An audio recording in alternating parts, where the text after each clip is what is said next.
नमस्कार, स्वागत है आपका करंट अफेयर्स के इस नई सीरीज में। दोस्तों, आज हम लोग करंट अफेयर्स के अंतर्गत 5 अक्टूबर 2022 के महत्वपूर्ण करंट अफेयर्स को देखेंगे। तो आइए दोस्तों शुरू करते हैं। पहला प्रश्न है, सिंगापुर फार्मूला 1 रेसिंग 2022 किसने जीता? आपके ऑप्शन है Lewis Hamilton, Charles Kelkar, max Verstappen, Sergio Perez. तो दोस्तों यहाँ पे जो सही आंसर होगा वो होगा सर्जियो पेरेज। सर्जियो पेरेज पहले स्थान पर रहे, जबकि दूसरा स्थान चार्ल्स केलकर का था। आइए बढ़ते हैं अगले प्रश्न की ओर। अगला प्रश्न है, 400 T20 मैच खेलने वाले पहले भारतीय बल्लेबाज कौन बने? आपके ऑप्शन है विराट कोहली, रोहित शर्मा, महेंद्र सिंह धोनी, ऋषभ पंत। दोस्तों यहाँ पे जो सही आंसर होगा रोहित शर्मा होगा। जी हाँ दोस्तों, रोहित शर्मा 400 T20 मैच खेलने वाले पहले बल्लेबाज बन गए हैं। अगर बात की जाए T20 में सबसे ज़्यादा रन बनाने का जो रिकॉर्ड है वो किसके पास है भारतीय बल्लेबाजों में? तो विराट कोहली होंगे। विराट कोहली ने हाल ही में 11,000 रन T20 में पूरे किए थे। आइए बढ़ते हैं अगले प्रश्न की ओर। प्रश्न है, फीफा महिला बास्केटबॉल विश्व कप का खिताब किसने जीता?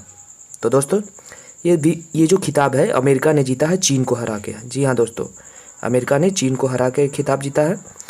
ये जो फीफा महिला बास्केटबॉल का आयोजन किया गया था ये ऑस्ट्रेलिया में किया गया था। ठीक है। अगला प्रश्न है, उप चुनाव आयुक्त के रूप में किसे नियुक्त किया गया है? तो दोस्तों इसका जो सही आंसर होगा वो होगा अजय भाटू। जी हाँ दोस्तों, अजय भाटू को उप चुनाव आयुक्त के रूप में नियुक्त किया गया है। आप कमेंट करके बताएंगे मुख्य चुनाव आयुक्त वर्तमान समय में कौन है। आइए बढ़ते हैं अगले प्रश्न की ओर। अगला प्रश्न है, 5वां प्रश्न, स्वच्छ गंगा मिशन के लिए राष्ट्रीय मिशन हेतु 1445 करोड़ रुपए की कितनी परियोजनाओं को मंजूरी दी गई है? आपके ऑप्शन है 5, 7, 6, 4। तो दोस्तों यहाँ पे जो सही आंसर होगा वो होगा 7। जी हाँ दोस्तों, 7 परियोजनाओं की मंजूरी दी गई है जिसकी लागत है 1445 करोड़ रुपए और ये स्वच्छ गंगा मिशन के अंतर्गत है। ठीक है। आइए बढ़ते हैं अगले प्रश्न की ओर। छठा प्रश्न, और ये छठा प्रश्न है, केंद्र सरकार ने देश में युवा लेखकों के लिए किस योजना को लॉन्च किया है? तो दोस्तों यहाँ पे जो सही आंसर होगा युवा 2.0। जी हाँ दोस्तों, युवा 2.0 को लॉन्च किया गया है।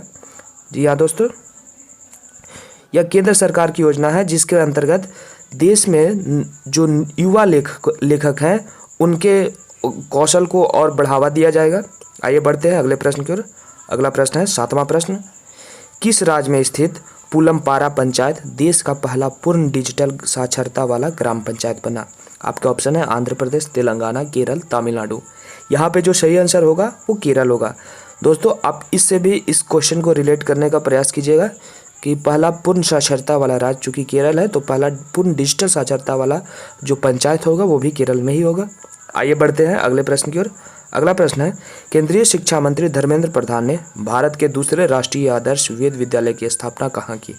आपके ऑप्शन है द्वारिका, उज्जैन, पुरी, हरिद्वार।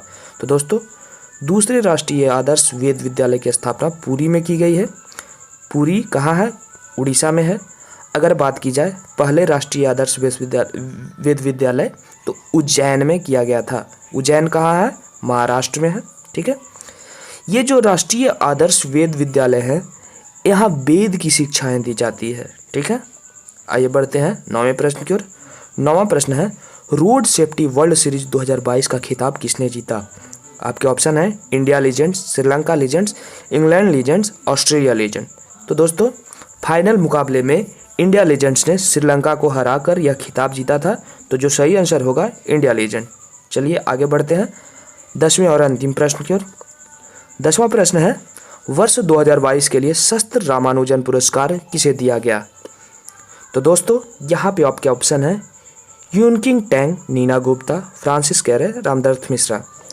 तो दोस्तों यहाँ पे मैं बता दूं रामानुजन पुरस्कार की सिर्फ बात की जाए तो रामानुजन पुरस्कार नीना गुप्ता को मिला है। यह पुरस्कार मैथमेटिक्स के क्षेत्र में दिए जाते हैं। लेकिन अगर बात की जाए शस्त्र रामानुजन पुरस्कार तो यह पुरस्कार कैलिफोर्निया यूनिवर्सिटी के प्रोफेसर हैं जिनका नाम है यूनकिंग टैंग। जी हाँ दोस्तों,